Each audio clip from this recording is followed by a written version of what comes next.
अस्सलाम वालेकुम everyone, I hope you all are doing well. और आज का हमारा topic of discussion Pakistan penal code के दो सेक्शंस हैं, सेक्शन 24 एंड सेक्शन 25। काफ़ी इजी हैं ये और इनके डिफरेंस को समझना बहुत ज़रूरी है क्योंकि एग्ज़ाम पॉइंट ऑफ व्यू से भी ये काफ़ी इंपॉर्टेंट है। तो सेक्शन 24 जिसका टाइटल है डिसऑनेस्टली, इसमें ये चीज़ डिस्कस की गई है कि अगर कोई भी शख्स कोई एक्ट परफॉर्म करता है और उसका वो एक्ट परफॉर्म करने के पीछे की जो नीयत है वो ये है कि उसकी उस हरकत की वजह से किसी भी शख्स को रॉन्गफुल गेन कॉज होगा या किसी भी दूसरे शख्स को जो है रॉन्गफुल लॉस कॉज हो सकता है। यानी कि अगर पर्सन ए है और उसने कोई ऐसा एक्ट परफॉर्म किया है जिसकी वजह से पर्सन बी को कुछ गेन हुआ है, कोई ना कोई चीज़ मिली है जिसके लिए पर्सन बी बिल्कुल भी एंटाइटल यानी कि हकदार नहीं था,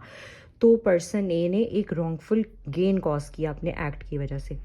और जाहिर है जहाँ पे अगर किसी को रॉन्गफुली कुछ गेन हो रहा है, रॉन्गफुली कुछ मिल रहा है, तो दूसरी तरफ किसी ना किसी पर्सन का रॉन्गफुली लॉस तो हो रहा है ना। यानी कि किसी ऐसे शख्स की ही कोई चीज़ किसी दूसरे को मिल रही है ना कि जिसके लिए वो दूसरा तो इंटाइटल नहीं था, तो किसी पर्सन को रॉन्गफुल लॉस तो कॉज हो रहा है ना। तो अगर ये दोनों चीज़ों में से कोई भी चीज़ यानी रॉन्गफुल गेन या रॉन्गफुल लॉस होता है तो उस पर्सन ने पाकिस्तान पीनल कोड के तहत डिसऑनेस्टली जो है एक ऑफेंस कमिट किया है। और डिसऑनेस्टली में जनरली इंटेंट यानी इंटेंशन तो है ही, साथ ही साथ एक्ट, ये दोनों एसेंशियल्स फुलफिल्ड होते हैं। जबकि जो हमारे पास सेक्शन 25 है फ्रॉड्यूलेंटली, उसमें ये बात डिस्कस की गई है कि अगर कोई भी शख्स कोई चीज़ जो है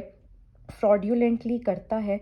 तो अगर तो उसने वो काम जो है सिर्फ इस इंटेंट के साथ किया था कि वो डिफ्रॉड करना चाहता है, यानी कि दूसरे बंदे को धोखा देना चाहता है, इसमें ये मैटर नहीं करता कि वो रॉन्गफुल गेन या रॉन्गफुल लॉस किसी का हुआ या ना हुआ, हो सकता है किसी को वो नुकसान ना पहुंचा हो, लेकिन उस पर्सन ने वो एक्ट तो इस नीयत के साथ ही परफॉर्म किया था ना कि वो उसको फ्रॉड यानी कि उसके साथ फ्रॉड कमिट करना चाहता था, उसको धोखा देना चाहता था। तो इस सेक्शन में एसेंशियल है इंटेंशन का। सिर्फ अगर आपकी इंटेंशन का जो एसेंशियल है वो फुलफिल होता है तो आपने पाकिस्तान पीनल कोड के तहत सेक्शन 25 के तहत फ्रॉड्यूलेंटली ऑफेंस कमिट किया है। तो आई होप कि ये दोनों सेक्शंस आपको क्लियर हो गए होंगे। कोई कन्फ्यूजन है तो आप कमेंट सेक्शन में पूछ सकते हैं। बाकी वो लोग जिन्होंने अभी तक मेरा चैनल सब्सक्राइब नहीं किया, उनसे रिक्वेस्ट है कि काइंडली चैनल को सब्सक्राइब कर दीजिए।